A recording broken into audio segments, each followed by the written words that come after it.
કૃષ્ણ, કેમ છો બધાય? મજામાં? સ્વાગત કરું છું મારી ચેનલ ગુજરાતનો જાયકો.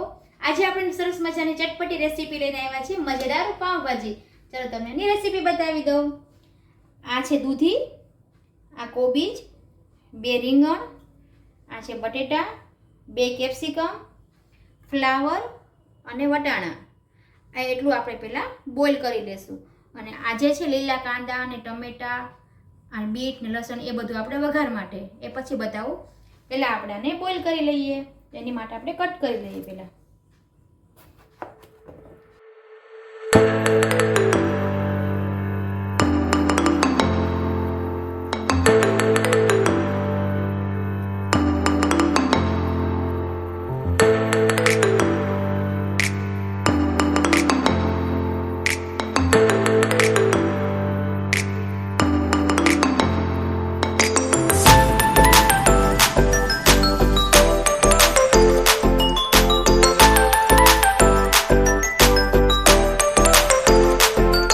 વેજીટેબલ આપણે કટ કરી લીધું છે. હવે આપણે એને બોઇલ કરી લઈએ. આમાં મેં હળદર અને નમક નાખેલું છે. આ બધું આપણે બોઇલ કરી લઈએ.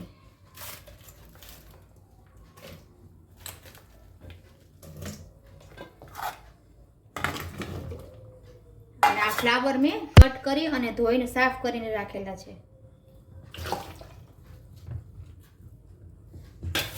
અને આ વટાણા પણ લઈ લેશું.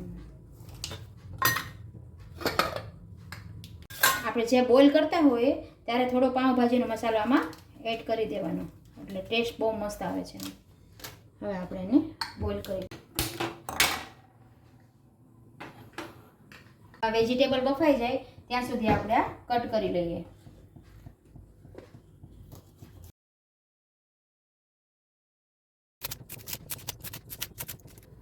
આ ચોપરમાં આપણે પહેલાં ટમેટા ક્રશ કરી લીધા છે અને હવે આપણે કાંદા ક્રશ કરી લઈશું.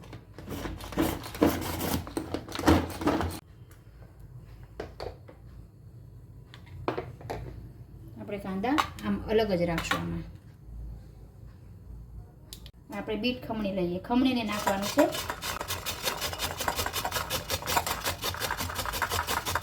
બીટને આપણે હવે ખમણી લીધું છે. જો ખમણવાથી એવું થાય છે કે સરસ મજાનું ચડી જાય છે અને ઓલા કટ કરીએ છીએ તો વચ્ચે બરાબર બફાતા નથી. આનો કલર પણ સરસ આવશે અને બફાઈ સરસ જશે. અને હવે આપણે આ આદું અને લસણ અને જીરું એના આપણે ખાંડી લેવાના છે.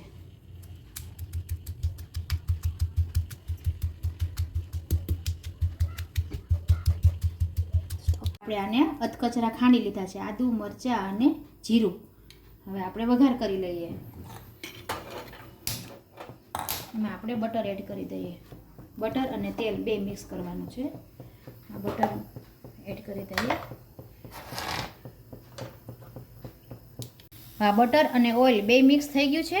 હવે આપણે આમાં થોડી ચપટી હિંગ નાખીશું. હિંગ નાખ્યા બાદ જે લસણ અને આદુનું જીરુંની જે પેસ્ટ બનાવી હતી એ એડ કરી દઈશું.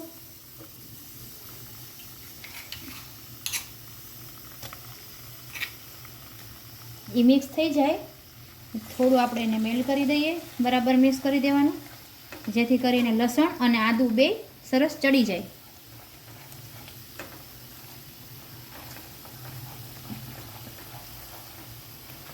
સુગંધ બહુ મસ્ત આવી રહી છે લસણ અને આદુને. જેટલું લસણ વધારે હોય છે એટલી સરસ મસ્ત ટેસ્ટ આવે છે એનો. તમે આમાં લીલું લસણ પણ એડ કરી શકો. આ બરાબર ચડી ગયું છે. હવે એમાં આપણે કાંદા એડ કરી દઈએ. આ ચોપ કરેલા કાંદા છે એ એડ કરી દઈએ.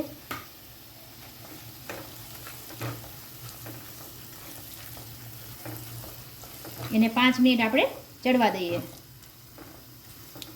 આ કાંદા બરાબર ચડી ગયા છે. એમાં આપણે થોડી હળદર અને થોડુંક નમક, આપણે બાફામાં પણ થોડું નમક નાખ્યું છે એટલે થોડું નમક નાખીશું. ના કાશ્મીરી લાલ મરચું છે એ નાખી દઈશું અને બરાબર મિક્સ કરી લઈએ. ગેસને સ્લો ટુ મીડિયમ જ રાખવાનો છે.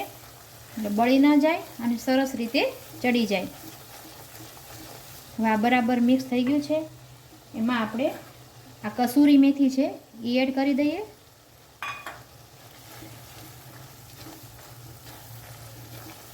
કસૂરી મેથી નાખ્યા પછી એને 5 મિનિટ ઢાંકીને અંદર ચડવા દેવું. ટેસ્ટ એકદમ સરસ આવે છે અને બરાબર પ્રોપર બફાઈ જાય છે. 5 મિનિટ થઈ ગઈ છે. આપણે ચેક કરી લઈએ. સરસ મજાનું આ ચડી ગયું છે, તમે જોઈ શકો છો. હવે એમાં આપણે આ બીટ એડ કરી દઈએ.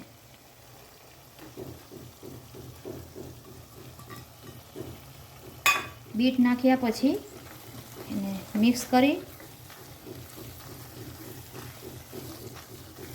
એને પણ આપણે મિક્સ કર્યા પછી 5 મિનિટ આ ઢાંકીને રાખવાનું છે, એટલે બીટ પણ સરસ ચડી જાય અને એનો કલર પ્રોપર આવી જાય. હવે આપણે જોઈ લઈએ. સરસ બીટ મિક્સ થઈ ગયું છે અને બફાઈ ગયું છે.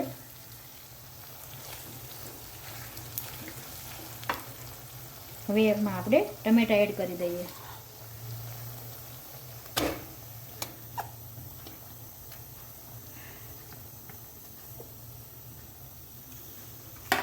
ટમેટા મિક્સ થઈ જાય એને પણ આપણે 5 મિનિટ ઢાંકીને બાફી દઈએ, એટલે એ પણ સરસ રીતે ચડી જાય.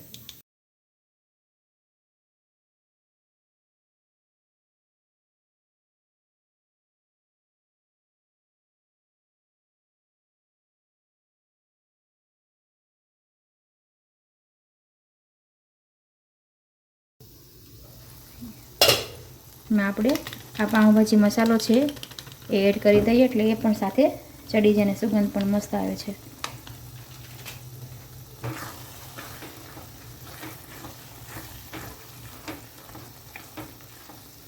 જોરદાર મસ્ત સુગંધ આવે છે. બધું વેજીટેબલ આપણે બફાઈ ગયું છે અને હવે આપણે એને એક વાસણમાં લઈને મેશ કરી દઈએ.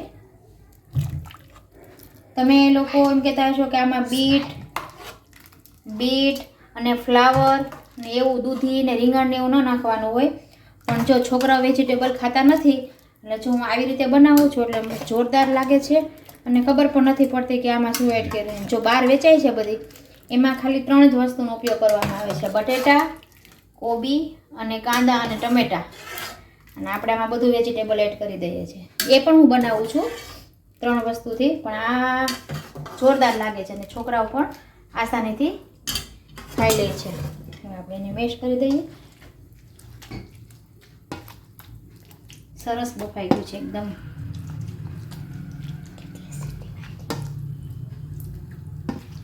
આપણે આમાં 6 સીટી મારેલી છે.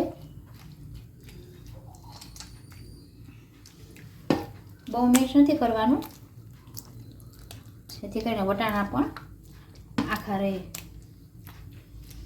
મસ્ત ટેસ્ટ આવે છે, જોરદાર. જોતા જ મોઢામાં પાણી આવી જાય એવી મસ્ત ટેસ્ટ આવે છે.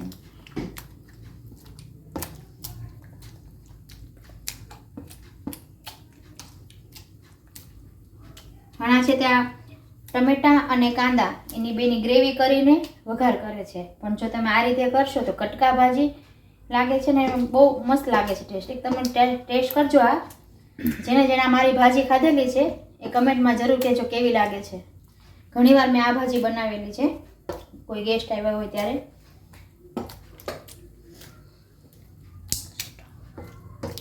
સરસ એકદમ મેશ થઈ ગયું છે. હવે આપણે જે આ ગેસ ચાલુ છે આમાં પણ આ સરસ બફાઈ ગયું છે, મિક્સ થઈ ગયું છે બરાબર. હવે એમાં જ આપણે આ એડ કરી દઈએ.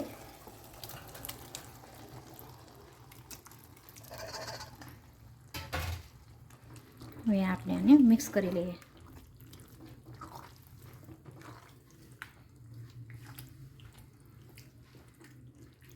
છે ને બાકી મસ્ત ગંધ આવે છે એકદમ.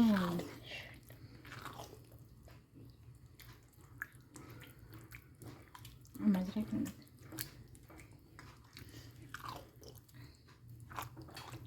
આમાં જ આપણે લીંબુ એડ કરી દઈએ. આ લીંબુનો રસ મેં 2 ચમચી કાઢેલો એ એડ કરી દીધો છે. આ બધું ચડી જાય એટલે એને હવે 5 મિનિટ આપણે ઢાંકી દઈએ. આ બધું સરસ મિક્સ થઈ જાય. આપણે ચેક કરી લઈએ 5 મિનિટ થઈ ગઈ છે. આમાં આપણે જે બોઇલ કરેલું પાણી હતું કુકરમાં, આમાં 1 ગ્લાસ એ મેં એડ કરેલું છે. તમે જોઈ શકો એકદમ સરસ બફાઈ ગયું છે. હવે એમાં આપણે થોડું બટર એડ કરી દઈએ. તૈયાર થઈ ગઈ છે આપણી ભાજી. અને થોડા ધાણા એડ કરી દઈએ. અને આપણે ધાણા નાખીને મિક્સ કરી લઈએ. હવે આમ જ આપણે એમાં ઢાંકી દઈએ. તૈયાર છે આપણી આ ભાજી. હવે આપણે સર્વ કરી લઈએ. હવે આપણે બટર નાખ્યા પછી એને 5 મિનિટ ઢાંકીને રહેવા દઈશું. પાઉં શેકી લઈએ. એમાં આપણે થોડું બટર એડ કરી દઈએ. અને એમાં થોડી લસણની ચટણી.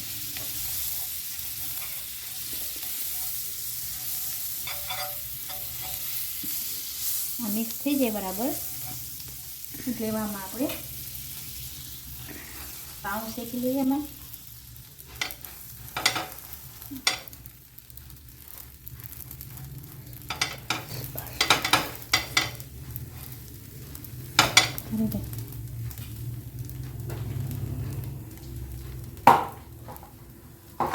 એમાં આપણે થોડું ઉપર બટર એડ કરી દઈએ. મિક્સ કરી દઈએ આના ઉપર જ.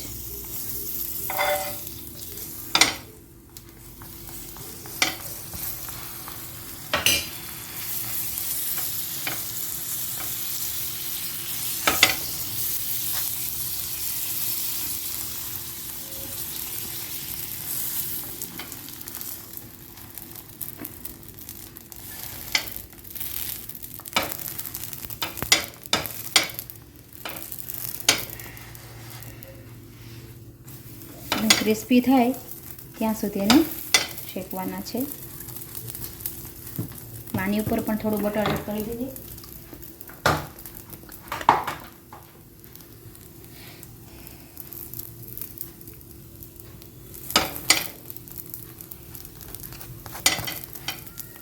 આપણે આ પાઉં શેકાઈ ગયા છે.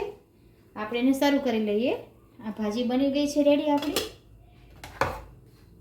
આપણે ભાજી લઈ લઈએ. જોઈ શકો છો એકદમ મસ્ત બની છે. હવે આપણે આ પાઉં લઈ લઈએ. એકદમ મસ્ત છે. કઈ તમે જો મસાલા પાઉં જો. આ કાંદા છે એમાં આપણે બટર, લસણની ચટણી અને ધાણા એને મિક્સ કરીને આપણે ધાણા લીધેલા છે. અને હવે આપણે પાપડ પણ લઈ લઈએ. તૈયાર છે આપણી સરસ મજાની પાઉંભાજી. આ જોતા જ મોઢામાં પાણી જેટલી મસ્ત સુગંધ આવે છે. હવે મારાથી પણ રહેવાતું નથી. જો આ તમને પાઉંભાજી તમે એકવાર જરૂરથી ટ્રાય કરજો. મારી ચેનલે લાઇક, શેર અને સબસ્ક્રાઈબ જરૂર કરજો. ફ્રેન્ડ્સ અને ફેમિલીમાં જરૂર શેર કરજો. Bye bye. મળીએ અગલા વિડીયો સાથે.